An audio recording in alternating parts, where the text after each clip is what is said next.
दोस्तों, आज की सबसे पहली और बड़ी खबर, जैक बोर्ड ने जारी किया मैट्रिक इंटर का pending result. Jharkhand academic council यानी जैक ने शुक्रवार शाम को सभी पेंडिंग रिजल्ट जारी कर दिए हैं। इसमें इंटर मैट्रिक की विशेष परीक्षा, मध्यमा, फुकानिया मौलवी और वोकेशनल की परीक्षा के परिणाम शामिल हैं। मैट्रिक की परीक्षा में 62.47% बच्चे पास हुए हैं, जबकि 37% से अधिक बच्चे परीक्षा में फेल हो गए हैं। इंटर आर्ट्स की परीक्षा में 48% बच्चे फेल हो गए हैं, जबकि इंटर साइंस में मात्र 62.10 बच्चे पास हुए हैं। दोस्तों, बड़ी खबर सामने आ रही है। झारखंड के पूर्व मुख्यमंत्री बाबूलाल मरांडी के सलाहकार सुनील तिवारी को हाई कोर्ट से मिली सशर्त जमानत। झारखंड के पूर्व मुख्यमंत्री श्री बाबूलाल मरांडी के प्रेस सलाहकार सुनील तिवारी को झारखंड हाई कोर्ट से बड़ी राहत मिली है। सुनील तिवारी के खिलाफ यौन शोषण और दुष्कर्म का आरोप है। बता दें कि झारखंड हाई कोर्ट ने उन्हें सशर्त पर जमानत दे दी है। शर्त के अनुसार वे 6 महीने तक झारखंड नहीं आएंगे, जब तक इस केस से जुड़ी जानकारी के लिए या तो पुलिस पदाधिकारी या फिर न्यायालय उन्हें झारखंड नहीं बुलाता है। इसके साथ ही अदालत ने शर्त रखी है कि वह न तो अपना मोबाइल बदलेंगे और न ही मोबाइल का नंबर चेंज करेंगे। जेपीएससी ने जारी किया प्राइमरी परीक्षा का संशोधित उत्तर। झारखंड लोक सेवा आयोग ने 7वीं से 10वीं सिविल सेवा परीक्षा का संशोधित मॉडल उत्तर जारी कर दिया है। यह परीक्षा बीते 19 सितंबर को झारखंड के विभिन्न जिलों में बनाए गए केंद्र में आयोजित की गई थी। कुल 200 प्रश्न में आयोग ने छात्रों द्वारा दिए गए आपत्ति के बाद 11 प्रश्नों में सुधार किया है। पहले पत्र सामान्य अध्ययन में कुल 9 और दूसरे पत्र सामान्य अध्याय 2 में कुल 2 प्रश्नों में बदलाव किया गया है। कुल 4 प्रश्न के लिए सभी को समान अंक दिए जाएंगे। दोस्तों, धनबाद के जज उत्तम आनंद मौत के मामले को लेकर बड़ी खबर सामने आ रही है। धनबाद के जज उत्तम आनंद की संदिग्ध मौत मामले में सीबीआई ने झारखंड हाईकोर्ट में अपनी रिपोर्ट पेश की। रिपोर्ट पर हाईकोर्ट ने कहा कि इसमें कुछ भी स्पष्ट नहीं है। 21 अक्टूबर को कोर्ट ने सीबीआई और एसआईटी को विशेष रिपोर्ट पेश करने को कहा है। दोस्तों, बड़ी खबर सामने आ रही है। रेलवे की जमीन पर अवैध कब्जा जमाए 22 दुकान हुए ध्वस्त। रेलवे की जमीन पर अवैध कब्जा जमाए लोगों पर कार्रवाई की गई और उनकी दुकानों को हटाया गया है।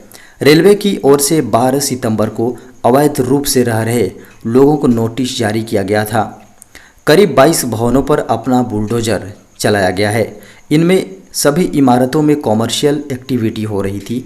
यहाँ बड़ी संख्या में आरपीएफ की तैनाती कर दी गई थी। पहले सभी से दुकान को खाली करने का आदेश दिया और बुलडोजर चलवा दिया। जेएसएससी ने वैज्ञानिक सहायक के पदों पर निकाली वैकेंसी।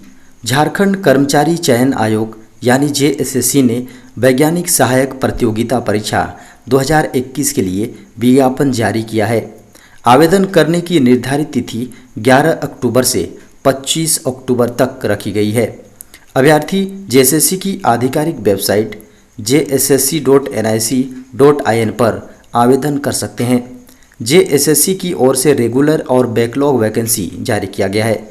कुल 66 पदों के लिए आवेदन मांगे गए हैं। वहीं 62 पदों पर वैज्ञानिक सहायक और अन्य 4 बैकलॉग के पदों पर नियुक्ति होनी है। इन पदों पर आवेदन करने की न्यूनतम उम्र सीमा 21 वर्ष होगी। वहीं अनारक्षित वर्ग के अधिकतम 35 वर्ष उम्र सीमा होगी और सामान्य व ओबीसी श्रेणी के अभ्यर्थियों को 800 रुपये और SC/ST अभ्यर्थियों को 200 रुपये शुल्क का भुगतान करना होगा। आरबीआई ने बदला IMPS का नियम, करोड़ों ग्राहकों को होगा सीधा फायदा। रिजर्व बैंक ऑफ इंडिया के गवर्नर शक्तिकांत दास ने IMPS सर्विस को लेकर बड़ा ऐलान किया है। अब ग्राहक एक दिन में 5 लाख रुपए तक का ट्रांजैक्शन कर पाएंगे। इससे पहले ये लिमिट 2 लाख रुपए थी। आपको बता दें कि भारत में ऑनलाइन बैंकिंग के माध्यम से कहीं भी कभी भी पैसे भेजे जा सकते हैं, लेकिन पैसे भेजने के तरीके अलग अलग हैं। दरअसल ऑनलाइन बैंकिंग से पैसे ट्रांसफ़र करने के भी 3 तरीके होते हैं जिनके जरिए अमाउंट ट्रांसफ़र होता है। इसमें IMPS, NEFT, RTGS का नाम शामिल है। हिस्ट्री व सिविक्स विषय के 800 शिक्षकों को जल्द मिलेगी नियुक्ति। झारखंड के 11 गैर अनुसूचित जिलों में हाई स्कूल के इतिहास एवं नागरिक शास्त्र के चयनित लगभग 800 शिक्षकों की नियुक्ति का मार्ग प्रशस्त हो गया है। वर्ष 2016 में शिक्षकों की नियुक्ति का विज्ञापन निकाला गया था, जिसका रिजल्ट 2020 में आया था। झारखंड हाईकोर्ट ने 13 अनुसूचित जिले और 11 गैर अनुसूचित जिलों में लागू आरक्षण के प्रावधान को खत्म कर दिया था। इस दौरान विभिन्न विषयों के लगभग 15,000 शिक्षकों की नियुक्ति हो चुकी थी। पूर्व से बहाल इन शिक्षकों को सेवा से हटाने पर सुप्रीम कोर्ट ने रोक लगा दी थी। उस समय इतिहास एवं नागरिक शास्त्र के लिए चयनित शिक्षकों की काउंसलिंग हो गई थी। नियुक्ति पत्र देने का काम बचा था। अब उन्हें भी नियुक्ति पत्र देने का फैसला लिया गया है।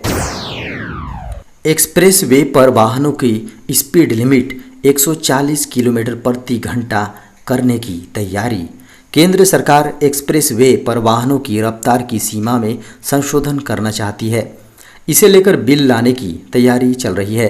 केंद्रीय मंत्री नितिन गडकरी ने शुक्रवार को कहा कि वे एक्सप्रेस वे पर अधिकतम गति सीमा बढ़ाकर 140 किलोमीटर प्रति घंटा करने के पक्ष में हैं और इस संबंध में जल्द ही संसद में एक विधेयक पेश किया जाएगा। उन्होंने कहा कि विधेयक का मकसद विभिन्न श्रेणियों की सड़कों पर वाहनों की गति सीमा को संशोधित करना है। सड़क परिवहन एवं राजमार्ग मंत्री नितिन गडकरी ने कहा कि गति को लेकर एक मानसिकता है कि अगर कार की गति बढ़ गई तो दुर्घटना हो जाएगी।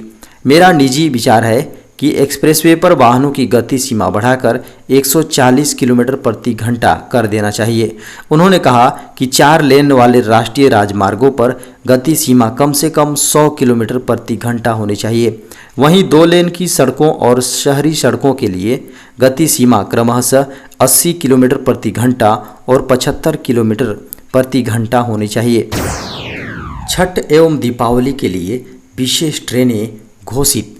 त्यौहार के दिनों में यात्रियों की भीड़ को ध्यान में रखते हुए उत्तर रेलवे विशेष ट्रेन चलाने की घोषणा की है। अधिकांश ट्रेनें बिहार के अलग अलग शहरों के लिए चलेंगी, जिससे दशहरा, दिवाली एवं छठ पूजा में घर जाने वाले यात्रियों की परेशानी दूर होगी। इसके साथ ही नवरात्र में माता वैष्णो देवी जाने वाले यात्रियों के लिए कटरा के लिए भी विशेष ट्रेन चलाई जा रही है। 11 अक्टूबर से 17 नवंबर तक प्रत्येक सोमवार और बुधवार को आनंद विहार टर्मिनल से रात्रि 10:50 में चलेंगी। वापसी दिशा में 18 नवंबर तक प्रत्येक मंगलवार और बृहस्पतिवार को मुजफ्फरपुर से रात्रि 11:45 में रवाना होगी। शिक्षा मंत्रालय ने कहा है, छात्रों की सुरक्षा में स्कूलों ने बरती लापरवाही तो रद्द होगी मान्यता। केंद्रीय शिक्षा मंत्रालय ने स्कूलों में छात्रों की सुरक्षा के लिए एक नीति तैयार की है। यह नीति छात्रों को किसी भी उत्पीड़न, शारीरिक चोट और मानसिक रूप से सुरक्षित रखने के लिए है। केंद्र की इस पहल में देश के सभी राज्य, केंद्र शासित प्रदेश, CBSE बोर्ड और अन्य राज्य शिक्षा बोर्ड भी इस नीति का हिस्सा होंगे।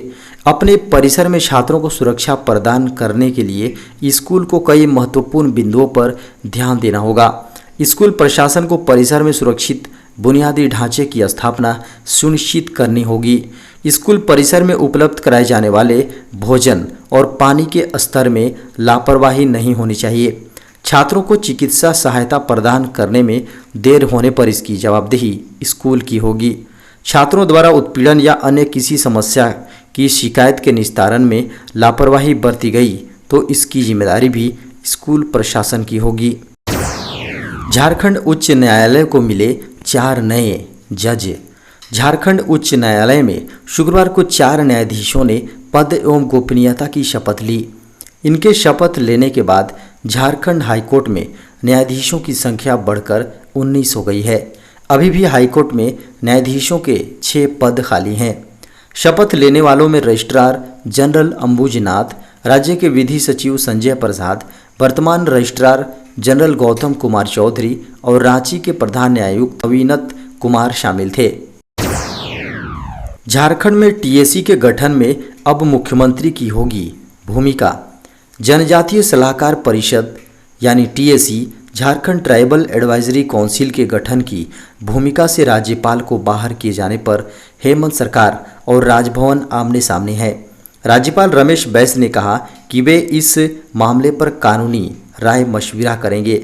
आपको बता दें कि टीएसी की नई नियमावली के तहत Jharkhand tribal advisory council rule 2021 की अधिसूचना जारी की गई थी।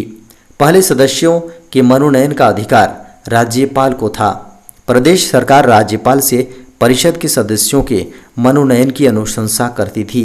नई नियमावली के तहत अब यह अधिकार मुख्यमंत्री के पास आ गया है। ऐसे में टीएसी के गठन में अब राज्यपाल की भूमिका नहीं रहेगी।